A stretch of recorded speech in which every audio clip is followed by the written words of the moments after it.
उल्लास real times, कहे सच्ची बात, हमेशा सच के साथ। आज अंबरनाथ पूर्व गुरुकुल ग्रांड यूनियन स्कूल से जीवन ज्योति द्विवारी चौक तक जाने वाले सड़क का कंक्रीटीकरण का भूमि पूजन किया गया।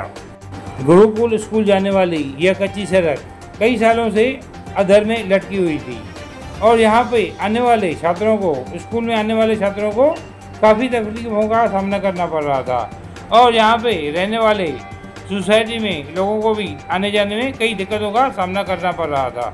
आखिर आज सांसद डॉक्टर श्रीकांत शिंदे के सहयोग से और आमदार डॉक्टर बालाजी केनीकर और पूर्व नगर सेविका ज्योत्सना चंद्रकांत गोयल के प्रयासों से इस सड़क के काँक्रीटीकरण का भूमि पूजन किया गया। आता हा गुरुकुल शाळेचा रस्ता आपल्या खूप वर्षापासून तसाच होता। शाळा चांगली आहे सगळं, पण त्या शाळेला रस्ताच नाही, त्याच्यामुळे पालकांची वारंवार कंप्लेंट येत होती। एकूण आम्ही 14 वर्षापासून आम्ही या रस्त्यासाठी प्रयत्न केले। ते आम्ही कच्चा रस्ता बनवला, आम्हाला खूप अडचणी आल्या त्याच्यामध्ये।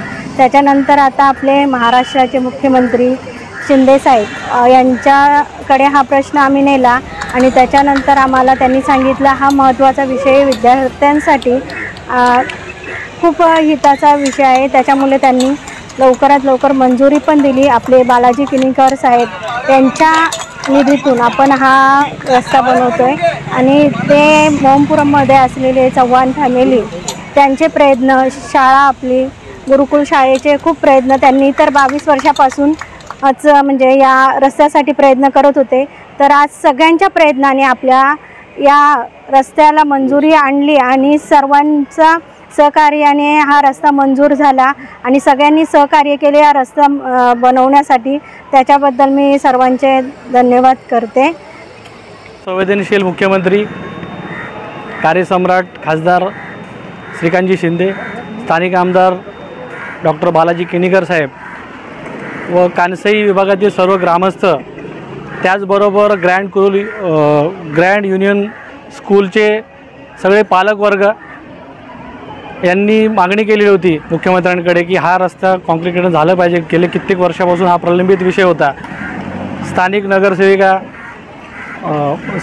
भोईर साहेब आणि ह्या परिसरातील मोहनपुरमचे पदाधिकारी असतील, इथल्या ज्या सोसायटी आहेत, सगळ्यांचे सर्वप्रथम सर्व पालकांच्या वतीने मी या सर्वांचे आभार मानतो की आम्ही पत्रव्यवहार केला आणि सांगितलं की या शाळेच्या पुढे हा रस्ता आहे, हा खूप याची दयनीय अवस्था झालेली आहे। मुख्यमंत्र्यांनी एकही क्षणाचा विलंब न करता त्यांनी आपल्या विद्यार्थ्यांचं हित लक्षात घेऊन हा रस्त्याला मंजुरी दिली, म्हणून मी सर्व पालकांच्या वतीने या सगळ्यांचे आभार मानतो।